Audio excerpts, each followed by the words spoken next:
You're listening to the Martin Clinic Wellness Podcast. This is the show where we bring you the best tips, tricks, and nutritional hacks to help you and your family get healthier. You will also hear what works and doesn't work so that you don't have to waste your time and money. All right, let's get started. Hello, my name is Dr. Tony Martin Jr. of the Martin Clinic, and I'm here with my dad, Dr. Tony Martin Sr., also of the Martin Clinic. And we want to thank you for joining us on this podcast episode. This is episode number 94. We're coming up already on our 100th podcast episode. And we want to thank each and every one of you for listening to our podcast every week. We're really appreciative of that. Mm-hmm. And the audiences are growing. The audiences are growing, so it's exciting. So we enjoy doing these, and it's a great platform for us to be able to answer questions that we get asked, because we get a lot of emails every day and a lot of questions from our patients. And usually if one patient's asking the question, a lot of other people have similar questions. So it's a great way for us to just kind of share some of the stuff that we've learned over the years. So in this episode, we're going to answer some more questions that we have gotten over the last little bit, and we'll see how many we can answer. Last week, in the last episode, we were only able to answer one question, I think. So we'll see if we can get through a little bit more on this one. But before we start, I want to talk about really a new study that was just published this month. This is being recorded in April of 2017. A new study that was just published.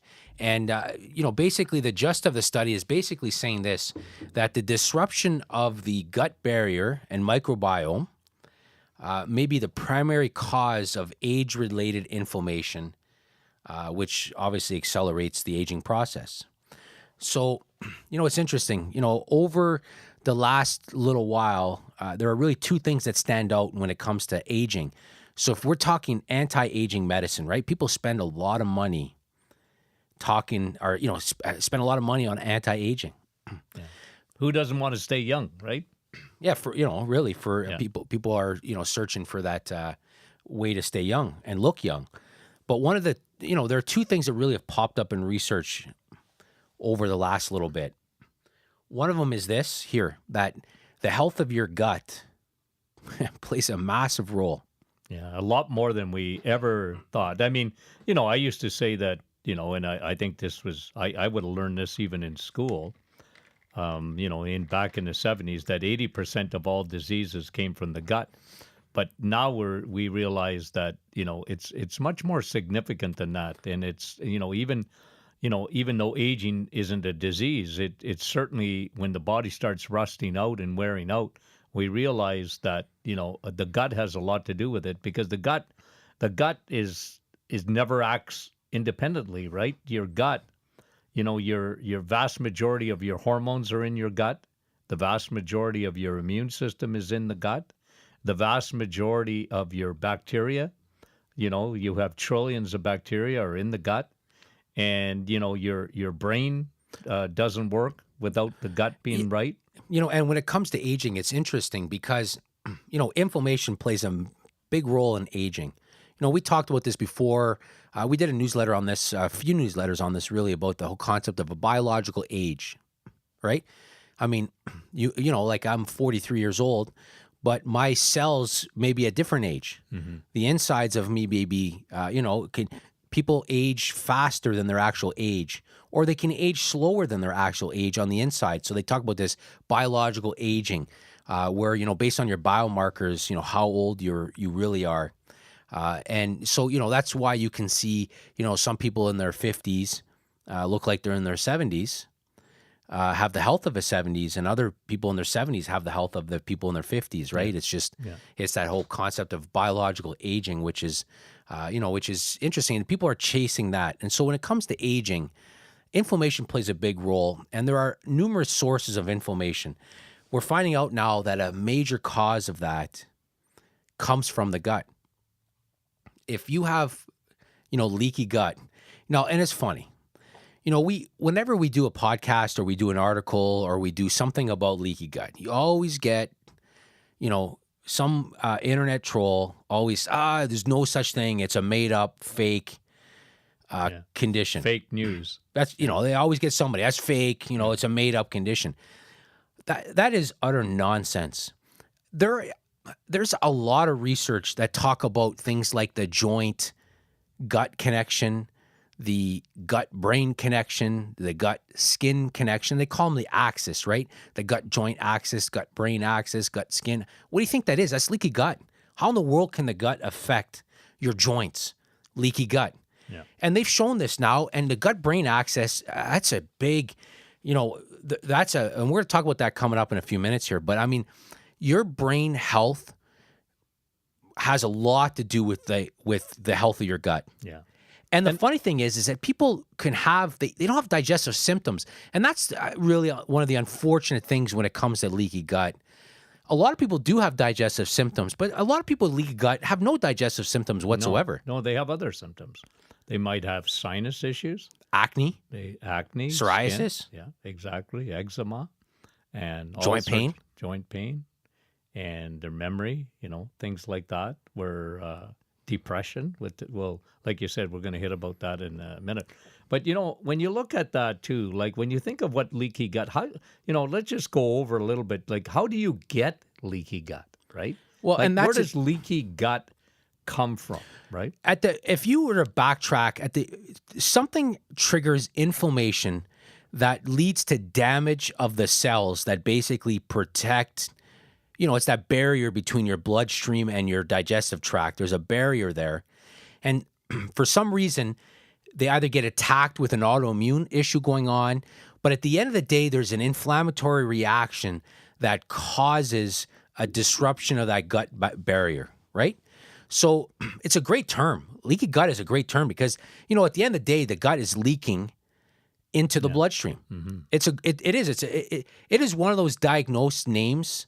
I love it. I wish all names were like that. We talked about this before, but a lot of the stuff in the medical profession comes from Latin, right? They try to make it sound better than it is, right? They make it, They wanted the masses to stay ignorant. yeah, like for right? example, a lot of the muscles are literally like the muscle beside that guy in Latin, Yeah. right? Yeah. I always laugh because there's something in on the inside of the knee called the pes anserine, and it's where a bunch of different tendons come in, and pes anserine is Latin for duck foot because but it sounds technical, right? Well, that's the pes anserine, but it literally is duck foot. And again, they had to have been drunk when they named it because I've seen it. I've dissected cadavers. It doesn't look like a duck's foot. So, they must have been on the sauce a little bit as they're naming these things. But at the end of the day, a lot of these a lot of these names are medical conditions are, So leaky gut is a great it's name. a tremendous name. Yeah, It's it like really is. And of course, we see it in our biomarker testing. So like we don't even have to guess. We see it. I mean, it's 100%. no, right? and the nice thing is that for people, I mean, the test only confirms what you know. You've been doing this so long that you can pinpoint leaky gut syndrome. It's like you're like a canine drug smeller, like like the dogs in the airport smelling for drugs. You're like a leaky gut. You could just you know when a person has leaky gut. You've seen it so many times. It shows up in so many different ways. You're not fooled by And we're leaky the gut. cause and effect people. So we want to know, okay, what could have caused it? Well, look, a lot of people get leaky gut literally out of the gate. It comes right through mommy in the placenta. You have no idea how often we see this, folks. Is we see babies with leaky gut. We see, and like I always go over history with my patients, and we talk about it, and I say, well, was your mom on antibiotics? Like, that's I so said, common. doc, I didn't even take antibiotics. Okay, but I said, did your mom? Well, I don't know, but I'm going to find out. Then they call me or send me a text or an email, or they come back and yep. I said, well, you got it right through the placenta, right? And the research is showing that now, right? I mean, like And you and I talked about this. Like we see a whole new spectrum now. The autism spectrum and things like that. And like people have said, well, vaccines, and they're looking at maybe having a commission on vaccines in the United States, which I'm not against at all. But I've always said it's not vaccines because that might be the straw that breaks the camel's back. But I'm telling you that it's leaky gut and some very severe. Yeah, it's a perfect storm. It's a perfect storm. There's a perfect storm going on. and whatever that trigger is, Where Candida, that's right. Candida There's albicans, yeast gets in, fungal, What a gets into the sad bloodstream. condition, though. Yeah, terrible. Autism. What a sad. And there should be massive amounts of investigations. If you look at the projections on the impact that, and just even the rate of diagnosis for autism moving forward, that's terrifying. Yeah. I mean, there should be all-out commissions trying to get to the bottom of what causing autism. Yeah. I mean, it's Something happened. Right? something. It's sad. Come on. Like the statistics are incredible. Yeah. Yeah, very, very But sad. and I'm just going to say one thing on vaccines, because we never die on that hill. We don't go there too much, just because look. I mean, there's a lot of opinions here, but you know what? I was thinking about this the other day. When I was a kid, you know how many vaccines there were that you get as a baby? 3. Yeah, You know what they give now? Yeah, 69. Yeah, You get 69 vaccines, and that's what. That's what I think is a bad thing about the vaccine, is the amount of vaccines they're given to kids. But anyway, like I said, and listen, we're gonna get emails from people that we're anti-vaccine. We're not anti-vaccine. All we're saying is, we're limited in what we can say on this issue, and we're vaccine gnostics in a lot of ways. Like listen.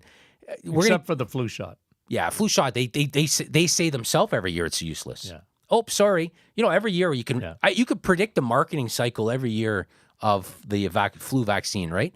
Oh, it's gonna be a bad year. It's gonna be a bad year, and then every pharmacy is gonna be come and get your free flu shots here. Yeah. Bad year. There was coming back to the kids and their gut just for a minute, because I tweeted this out this week, or I think I retweeted it. And it talked about, it was kind of interesting because it talked about the rise of inflammatory bowel disorders. In Canada. In Canada, in children. Yeah, under the age of 5. Like, it's increasing. Crazy. Yeah. Inflammatory bowel disorders. Yeah.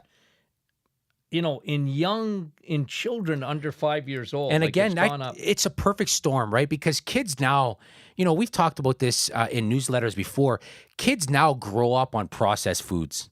They're weaned onto sugar formulas, chemical formulas. They consume so many vegetable oils. So by the time, they create so much inflammation in their bowels, which is why that one study that we talked about in a newsletter a few months ago, how this one study was done that had 80% remission in kids with Crohn's and inflammatory bowel disease. 80% when they got rid of, essentially, if you look at what they got rid of processed food. Yeah, the crappy carbs. Yeah, they got rid of the crappy carbs. And so now, I saw that as well, that press release, that inflammatory bowel disease in children in Canada under the age of 5 is increasing. And, really, it's a processed food disease. Yeah, and the amount of sugar they're consuming. And could we say this? Let's just, again, we get this question all the time. Milk is terrible. Milk is a high sugar. A lot of kids are allergic to it.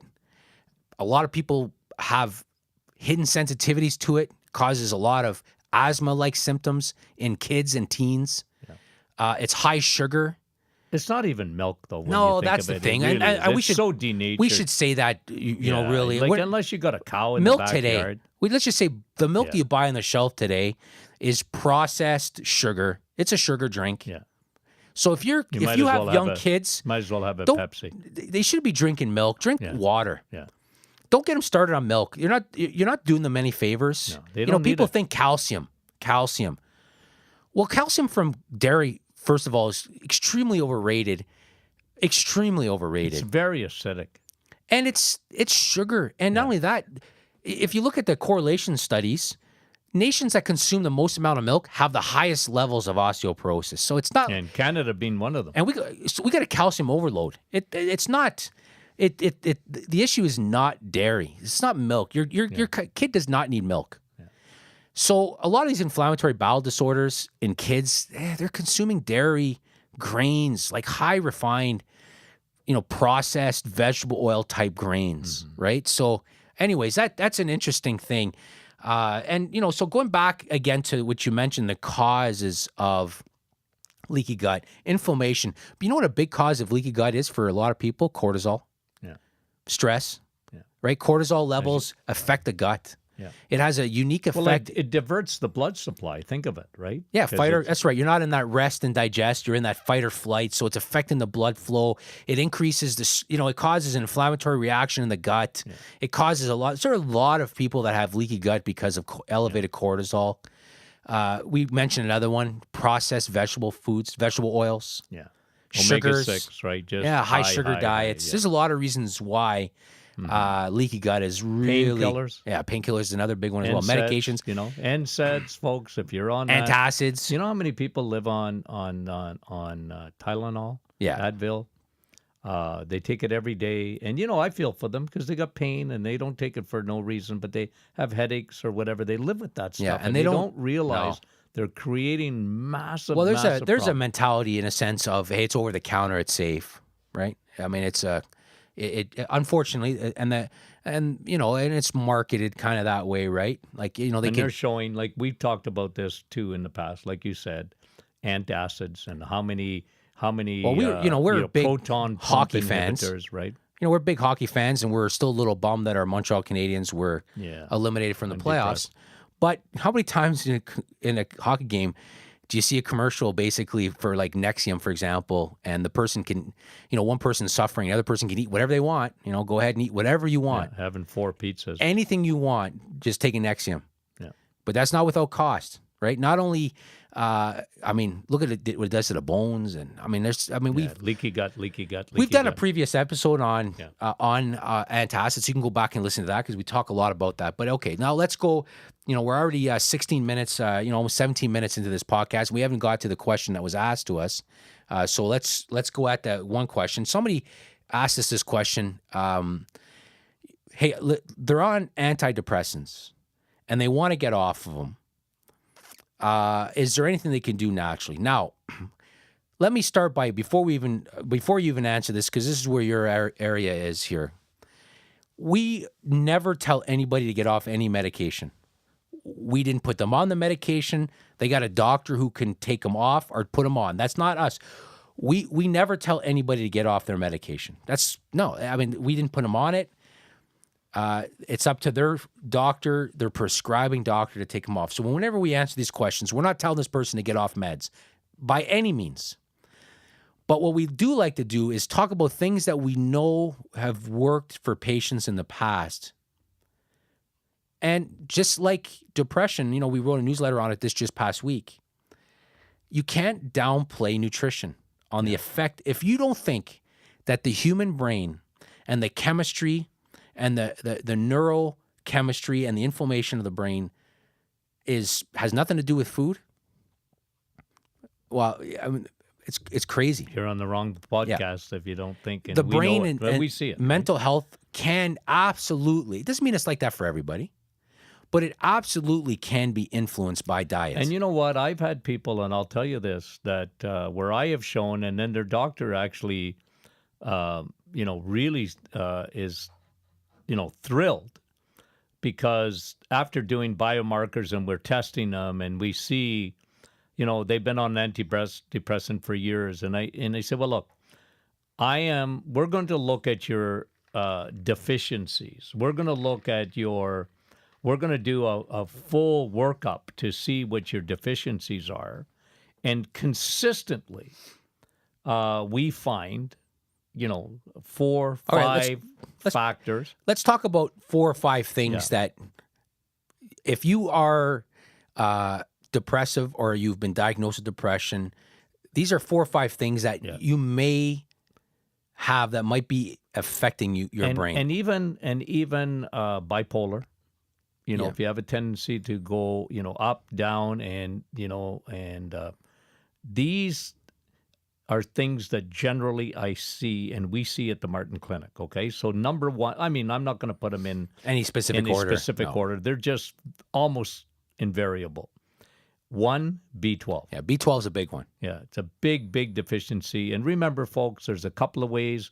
The B12 test that that you would ordinarily get on a blood test is so almost it's irrelevant. It really is, because if you got B12 in your blood and it's not inside your cells, it's not inside your brain doing any good.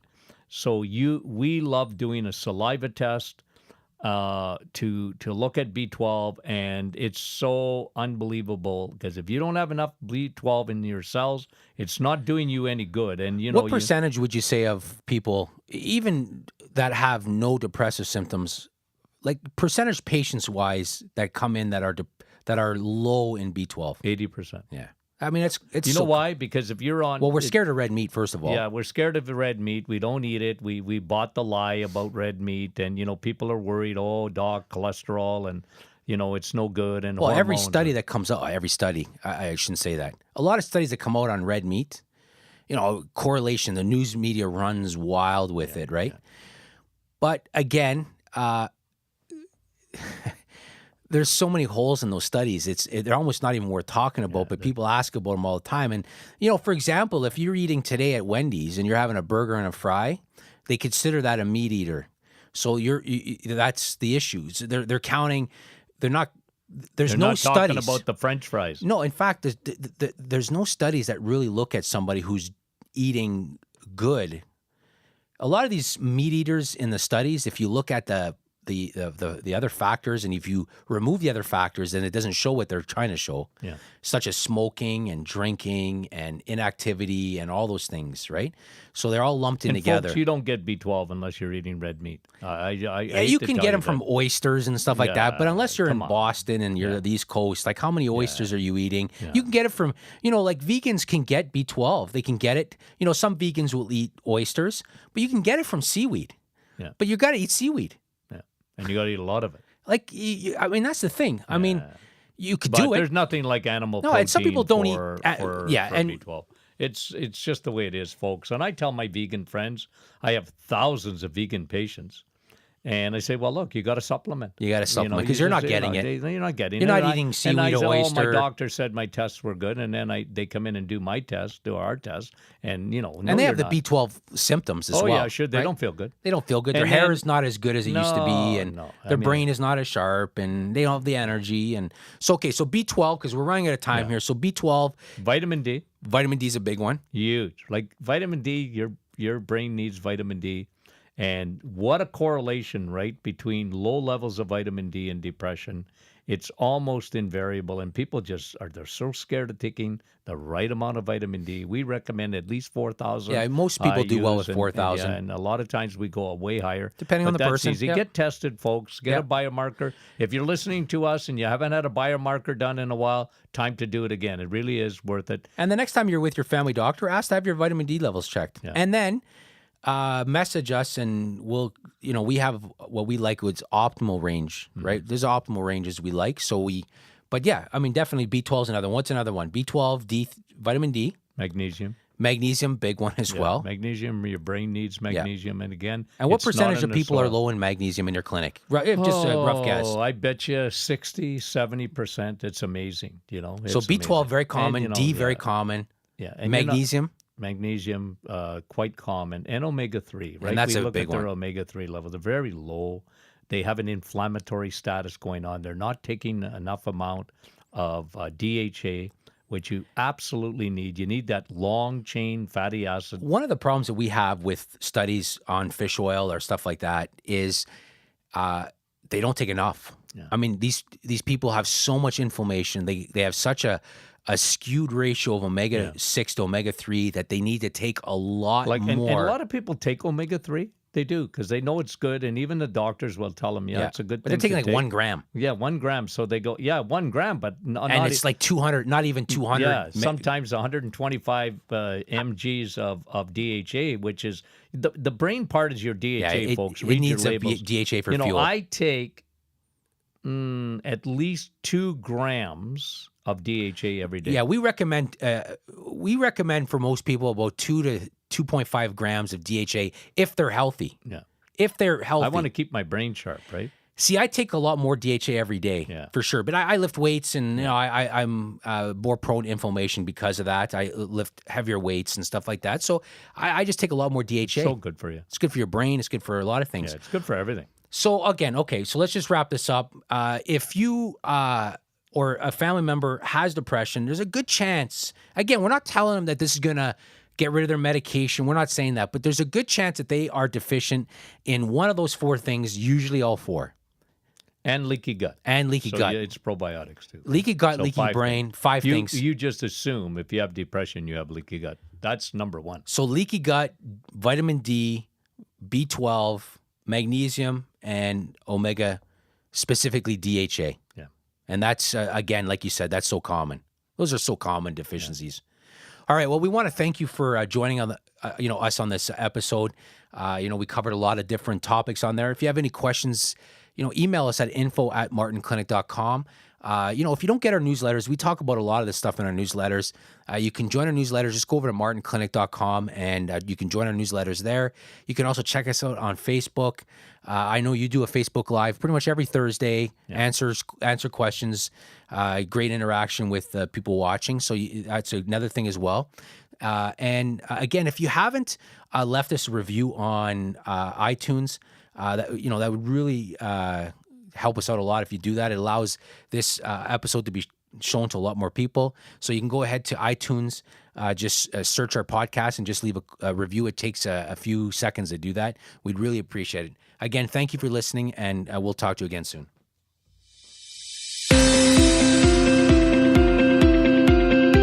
You've been listening to the Martin Clinic Wellness Podcast, brought to you by martinclinic.com. We are truly thankful that you took the time out of your busy day to listen. Talk soon.